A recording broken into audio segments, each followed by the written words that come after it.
Hello and welcome to AAU Talks, the voice of higher education in Africa. My name is Philemon Edwards and today I'm sitting in for your regular host, Dr. Ajiman Otre Dakun.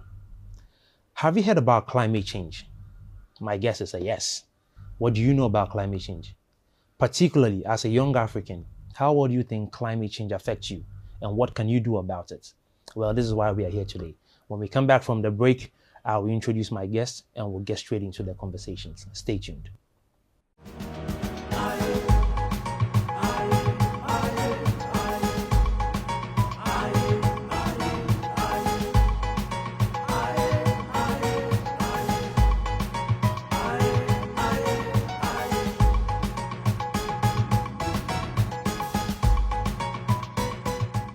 You're welcome back from the break and you're still on the AAU Talks, the voice of higher education in Africa.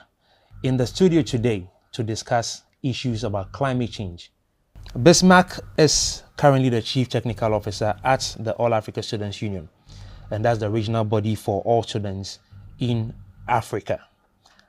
Belinda is a passionate environmental advocate and she's the programs officer for environment and climate action at the All Africa Students Union. So once again, you are welcome to AAU TV. Thank you so much for having us. You're welcome. All right, so we'll get straight into the conversation. And then let me begin with you, Bismarck. Yes. Can you start by telling us about Eco Ambassadors and your initiative? What inspired it and what you are looking to achieve? Right. Thank you, Edwards, and thank you once again for having us. You're welcome. Bismarck, like you said, I'm Chief Technical Officer of the All Africa Students Union. Like you said, we are the regional body for all students in Africa. Right. We have been working in the space of capacity building, educational student rights, gender advocacy, Pan-Africanism, migration issues, and most importantly for now, climate and environmental issues.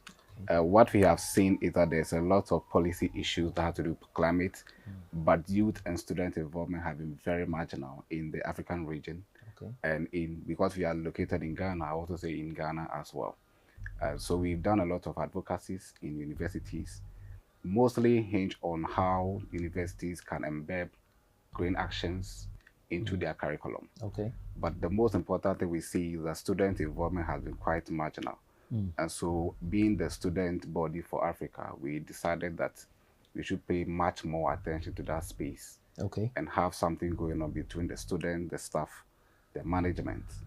And so we have come up with the Eco Ambassadors workshop and the training session for activities of this kind. Now, I guess we will discuss that further. Definitely. All right, thank you, Bismarck. So let me come to Belinda now.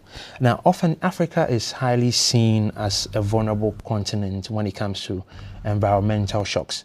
I mean, from your line of work or your duty, what have you seen that are the issues affecting young people specifically and their communities when it comes to climate change? Thank you. So, Africa contributes less than 5% to climate change, but we suffer the most of its impacts because, one, we don't have the finances, we don't have the structures in place, and government is thinking about repaying debt and the poverty rate in the country, unemployment and stuff like that, right? And then a report shows that the youth of Africa by 2050 is going to double, right? And since Africa faces the abrupt impact of climate change, we can see it in Ghana, for example.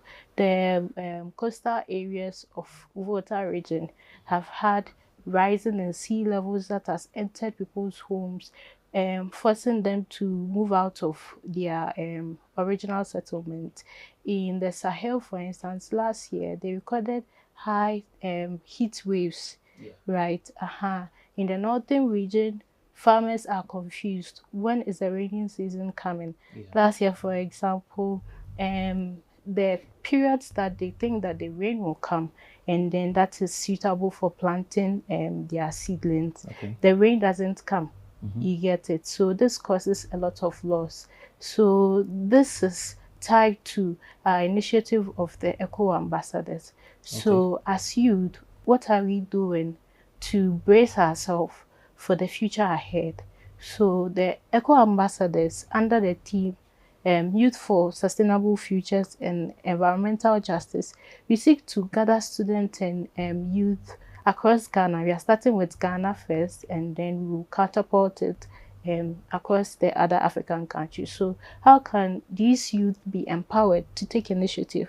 Those youth in the coastal areas of Volta region, what are they doing? What can they actually do to mitigate or to help adopt? You get it? So that is the main reason why. So I can tell you that the youth is taking action, right? But they need to be empowered, and also they need to be equipped to take strategic actions. Yeah.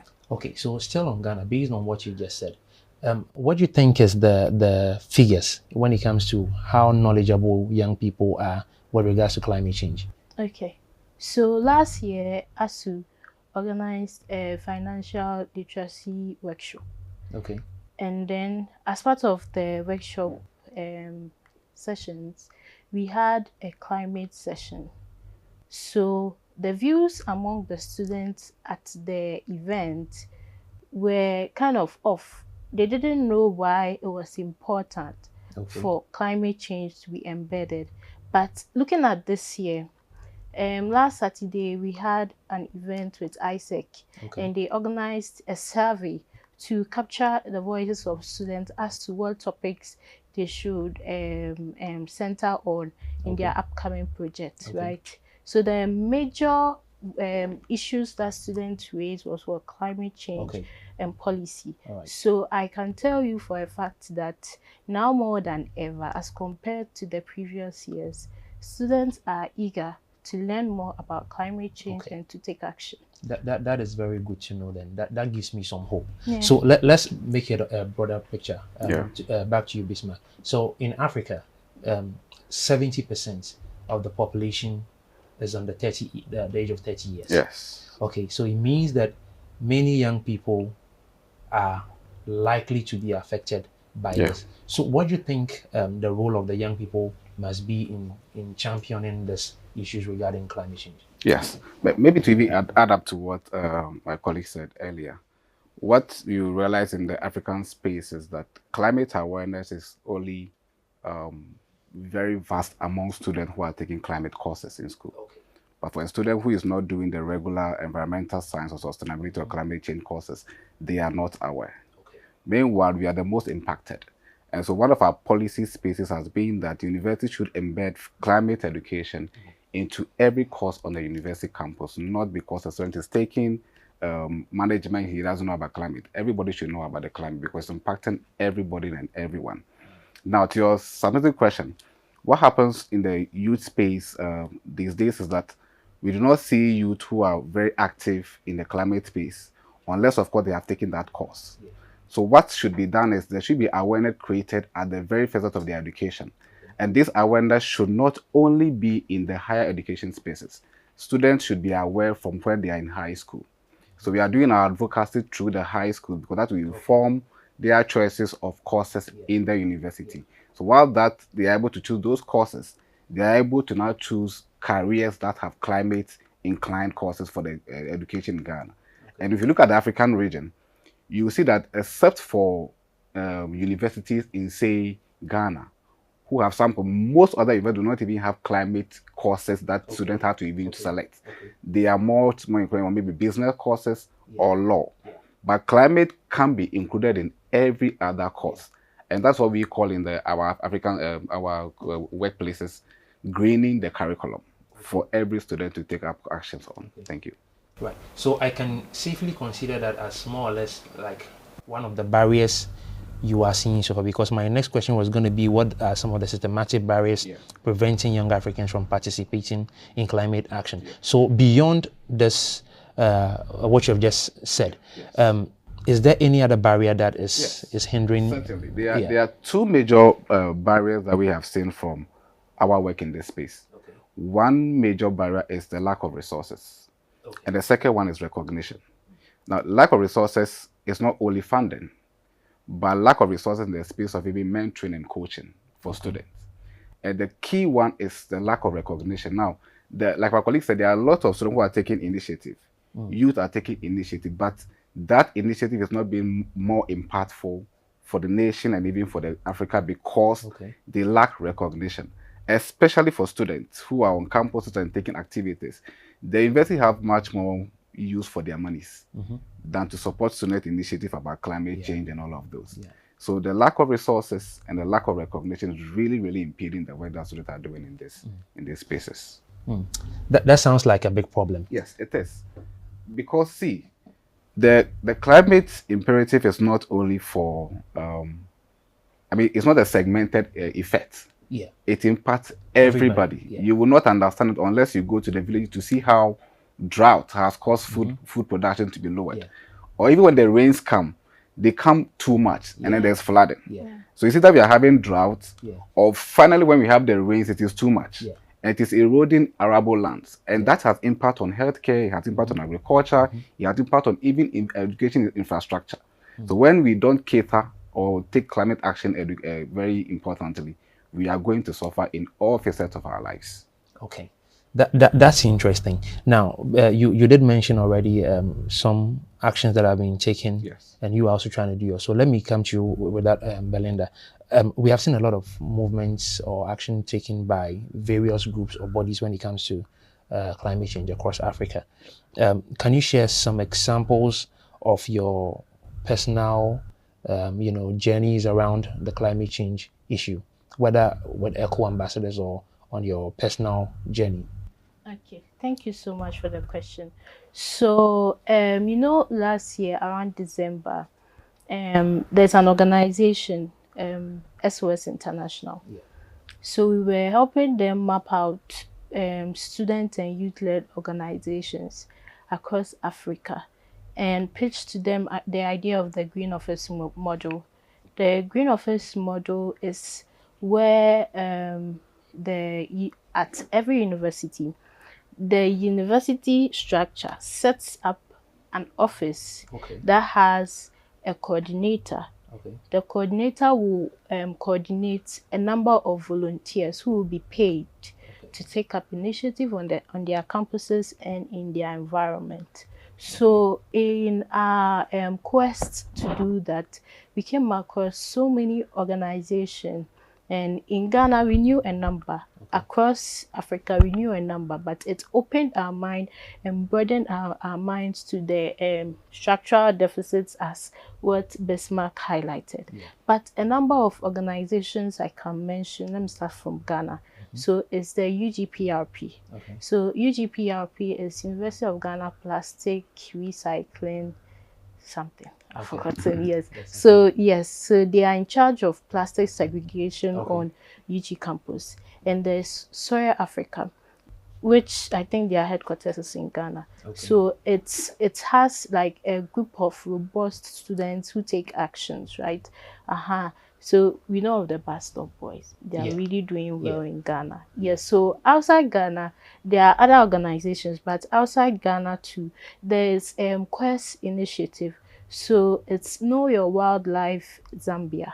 So this group of people are into biodiversity, like education. So they educate students on the need to protect wildlife, biodiversity laws, among others, right? And there's Green Embassy Kenya. So they are a student body, right? They also do advocacy, they take action in their community, right? And there's also Green Waka. That one is from Nigeria, from the word waka, yes. So they are into carbon literacy, they are into educating people on the carbon footprint and how they can reduce carbon footprint, and also to throw more light on carbon, right? The release of carbon into that is the main cause of climate change, yes. So there are a number of organizations in Africa and on the continent taking action towards helping mitigate climate change. Well, that's interesting to know that there's quite a number of organizations, including ECHO ambassadors, trying to do some things to help the issues of climate change in Africa. Now, we'll go straight into the bigger conversation, that is what ECHO ambassadors are going to do on your 3-day workshop right after this break. If you're still watching this, you're watching the AAU Talks. We'll be right back after this break. Explore a whole new world of exciting visuals with AAU TV. Get ready for a mix of interesting talk shows, interviews, discovery documentaries, and news on AAU TV. It's not just about watching TV, it's about experiencing something special. AAU TV reaches over 25 countries in Africa, bringing you a blend of knowledge and fun. Learn about different cultures as you enjoy the shows. If you have events or want to showcase your business, we've got you covered. Watch AAU TV free-to-air channel on satellite. Connect with us on Facebook, Instagram, and X, formerly known as Twitter, at AAU TV. Reach out on call or WhatsApp us at +233 26 629 6601 or +233 20 399 5210. AAU TV, the voice of higher education in Africa.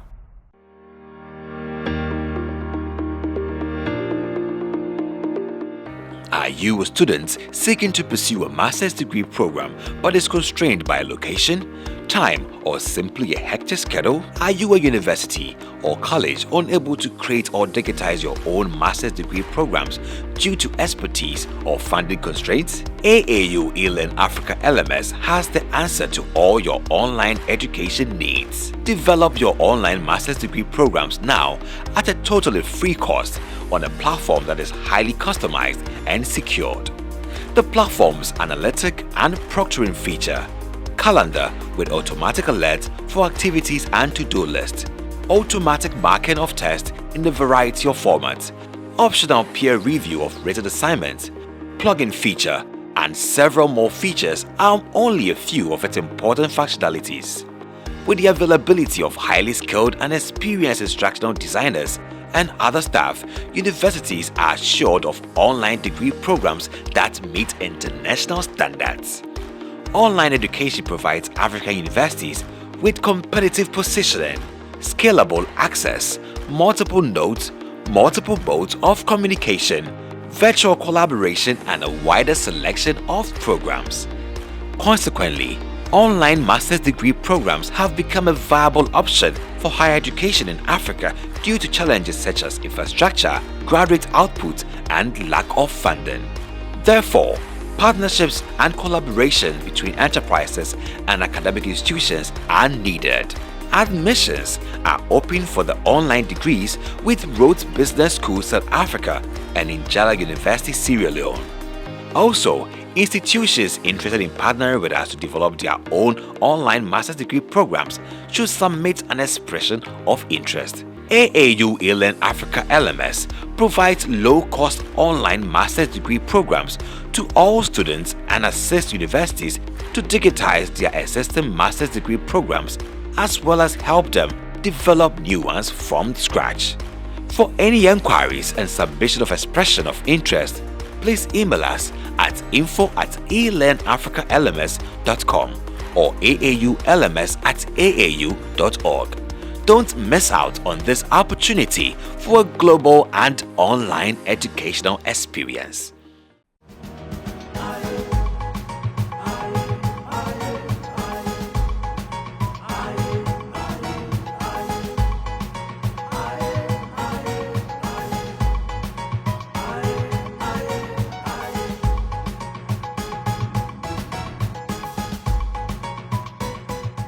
Welcome back from the break, and you're still watching AAU Talks, the voice of higher education in Africa. In the studio with me is Bismarck and Belinda, and we are discussing climate change and particularly what eco ambassadors are doing.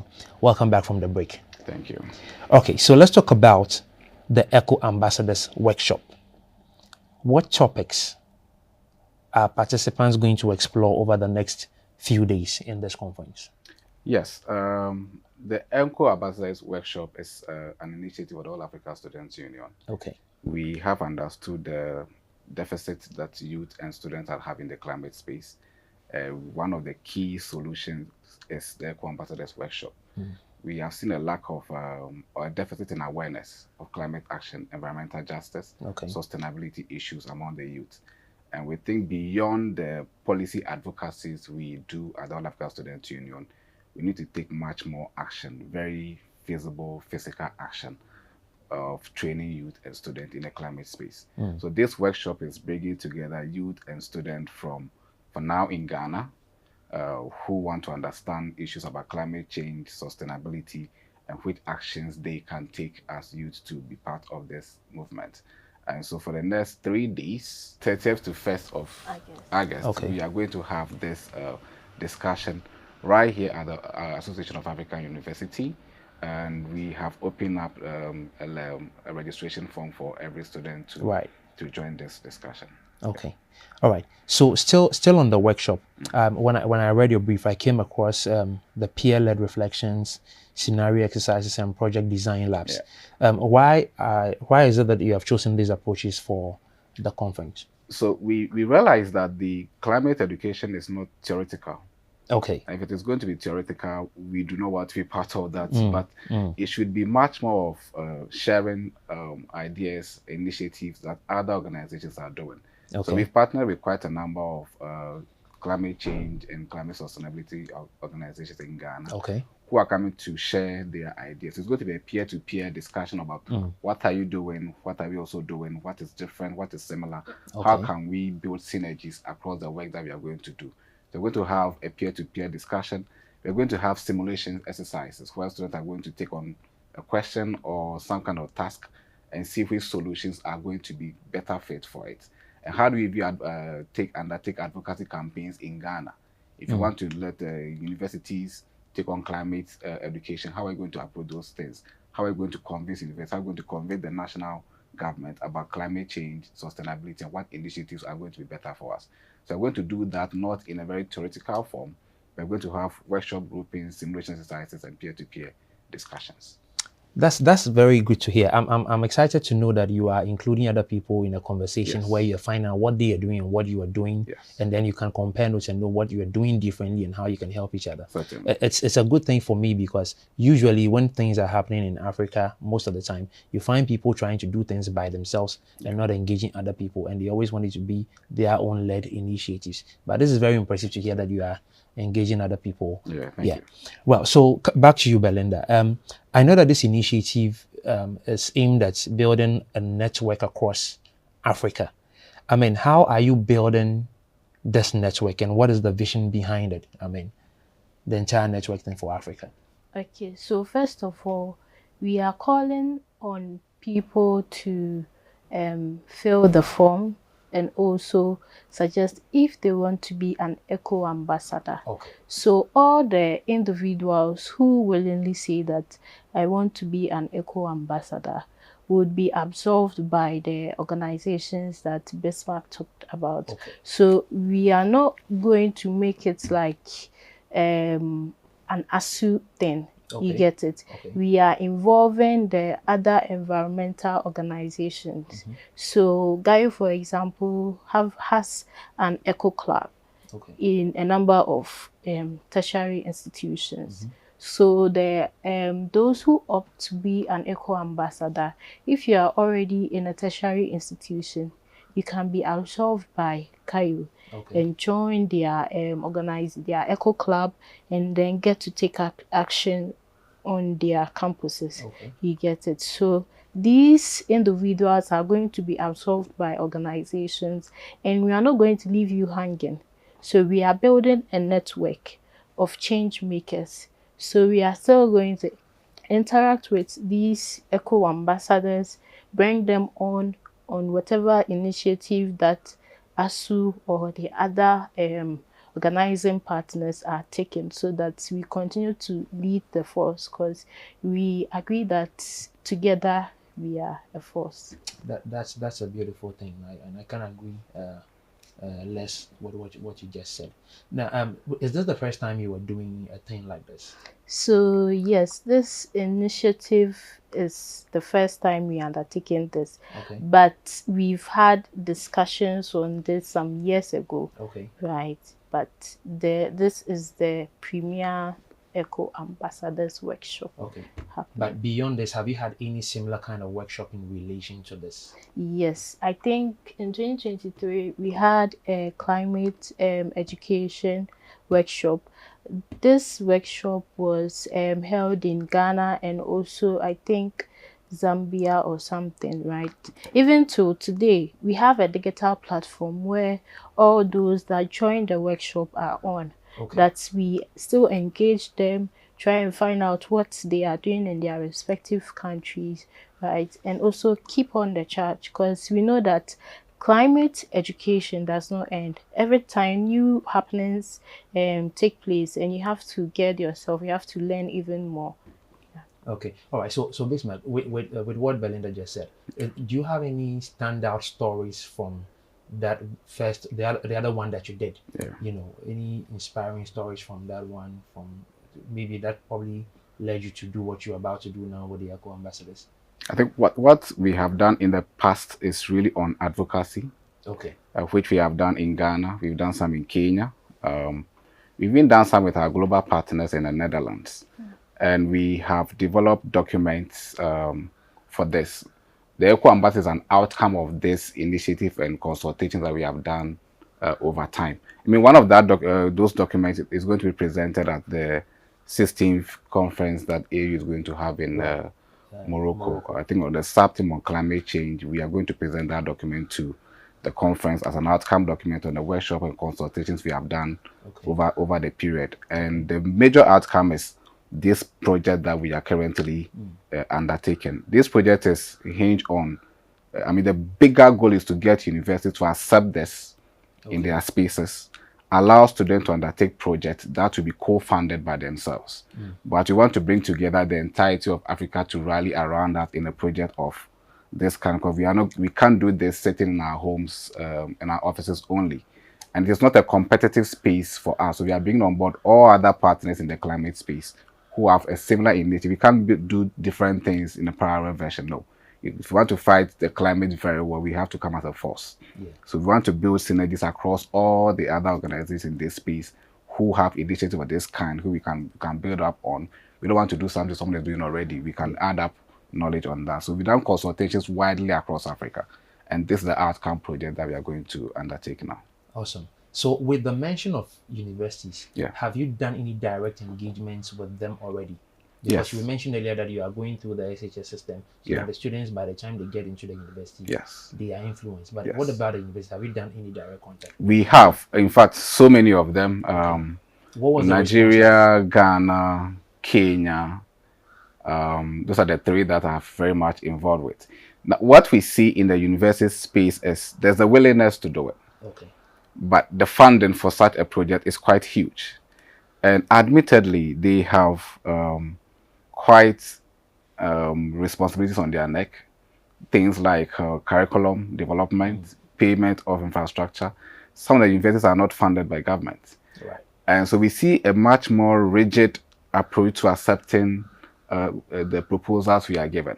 Okay. And they make those arguments. But we also think that, universities churn out knowledge. Yeah. And the knowledge on climate change is actually coming from the universities. So if anybody should use that knowledge first, it should be the university. And so that's the approach we are coming from with them.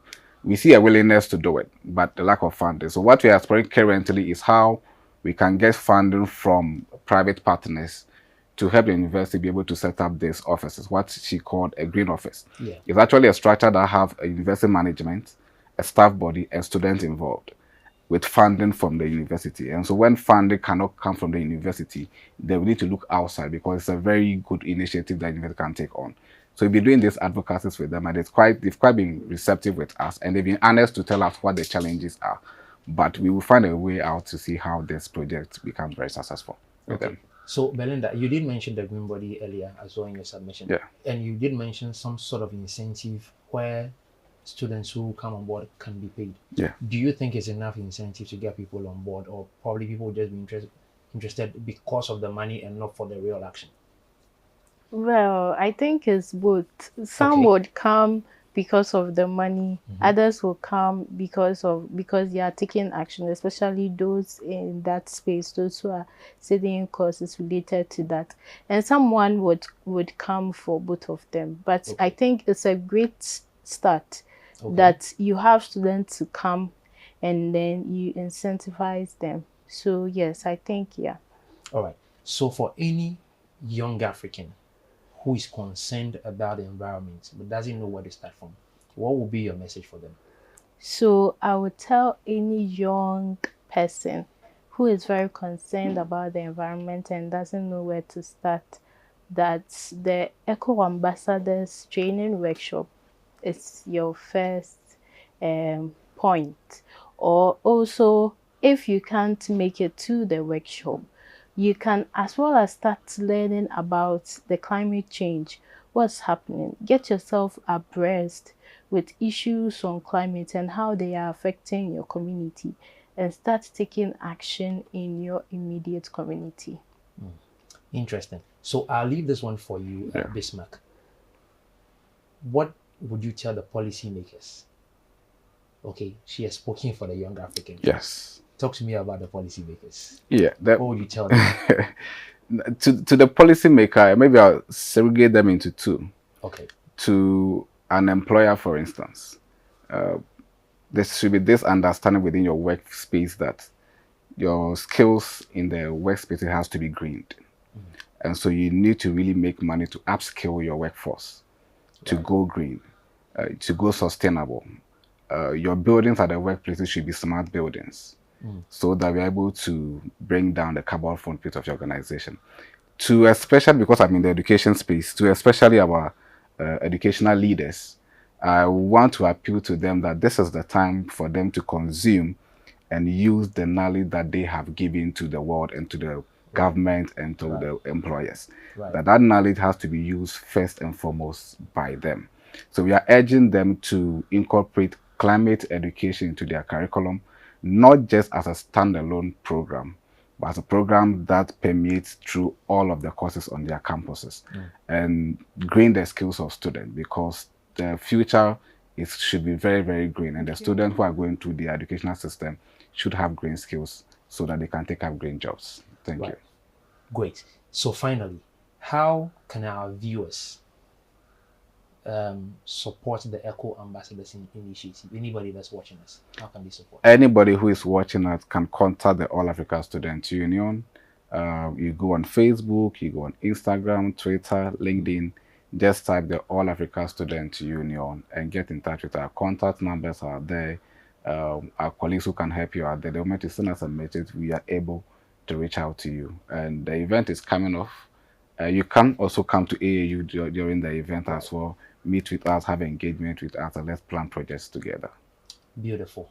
Well, if you're watching, you have heard it all. From Bismarck, who is the technical director for ASU, and then Belinda, who is the programs officer. The Eco Ambassadors is your first stop of climate change action in Ghana and in Africa. Thank you for staying tuned and watching the AAU Talks. My name is Philemon Edwards. Make a date with us on the next episode. Bye-bye for now.